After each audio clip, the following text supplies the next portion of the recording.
आईएमसीआर के बैनर तले शुक्रवार को दिल्ली के कॉन्स्टिट्यूशन क्लब ऑफ इंडिया में एक अहम मीटिंग रखी गई थी, जिसमें देश के प्रोमिनेंट मुसलमानों को बुलाया गया था, जिसमें तमाम सियासतदान जो इस वक्त मेंबर ऑफ पार्लियामेंट हैं या पूर्व मेंबर ऑफ पार्लियामेंट, कई राज्यों में एमएलए, मुस्लिम एमएलए, पूर्व एमएलए, इन तमाम लोगों को बुलाया गया। कुछ पूर्व जज थे,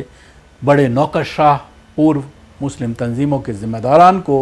दावत दी गई थी और ये कहा गया था कि आप आइए,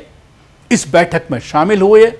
और अपने मुफीद मशवरों से आप नवाजिए। और एक लाहे अमल तैयार करने की कोशिश इस मीटिंग में की गई कि जो सारे मसाइल मुसलमानों को दरपेश हैं, जिस तरह की परेशानियां हो रही हैं,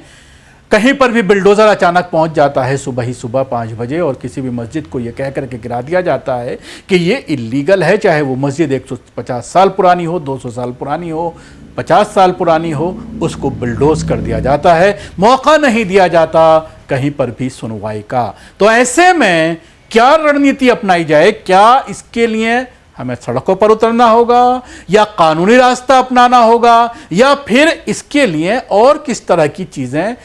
की जा सकती हैं? तो इसके लिए तमाम लीडरों को बैठ करके मंथन करना था। 3 बजे से 7 बजे तक ये मीटिंग चली, लेकिन जो इस बैठक में कई बड़े देश के मुस्लिम तंजीमों के जिम्मेदारान के साथ साथ बड़े मुस्लिम नेता जो लगातार मुसलमानों की आवाज़ रैलियों में, सोशल मीडिया पर उठाते रहते हैं और खुलकर के मुस्लिम समाज की बात करते हैं, मेरी मुराद है असदुद्दीन ओवैसी साहब से, वो इस मीटिंग में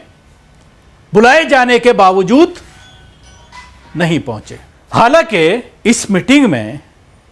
बात होनी थी लिंचिंग, मुसलमानों के तालीमी इदारों को निशाना बनाने, मजहबी इमारतों पर बिल्डोजर एक्शन, वक्फ प्रॉपर्टीज पर कब्जे जैसे अहम मुद्दों पर रणनीति तैयार की जानी थी। और यह कहा गया इनके जिम्मेदारों के जरिए, आईएमसीआर के मोहम्मद अदीब जो पूर्व मेंबर ऑफ पार्लियामेंट हैं, उनका ये एक दावा है कि इस तरह की बैठक पहली बार बुलाई गई थी, लेकिन उसके बावजूद बहुत सारे लोग उसमें शामिल नहीं हुए। हमेशा बात करते हैं मुसलमानों की असदुद्दीन ओवैसी साहब। उस दिन पार्लियामेंट भी थी, जुम्मे का दिन था, लेकिन उसके बावजूद वो वहाँ नहीं पहुँचे, जिससे आप अंदाज़ा लगा सकते हैं कि असदुद्दीन ओवैसी अपनी अलग एक लीडरशिप की जो उनके ऊपर जो आरोप लगाए जाते हैं मुस्लिम लीडर के ज़रिए कि अगर हम किसी मुद्दे पर बात करके एक राय बनाने की कोशिश करते हैं तो मिलने का वक्त तक भी नहीं दिया जाता। और ये बार बार कहा जाता है कि गठबंधन मुस्लिम तंजीमों से, जैसे उत्तर प्रदेश में इस जो मुस्लिम जमातें हैं, जो मुस्लिम पार्टियां हैं, उनका ये बार बार आरोप है कि असदुद्दीन ओवैसी हमसे जो है गठबंधन की बात नहीं करते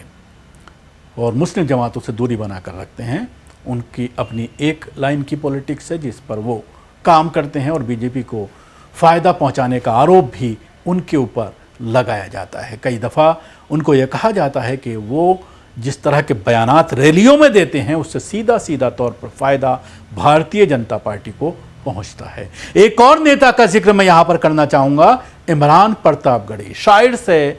राज्यसभा तक पहुँचने वाले इमरान प्रतापगढ़ी भी इस मीटिंग में नहीं पहुँचे थे। अक्सर आप उनको रील बनाते हुए पार्लियामेंट में देखते होंगे। अक्सर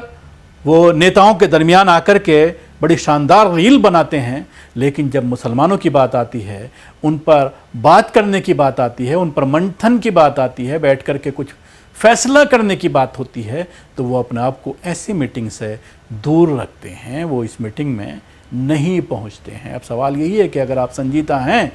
तो मुसलमान के मसाइल को लेकर आपको आना चाहिए था, वहाँ पर अपने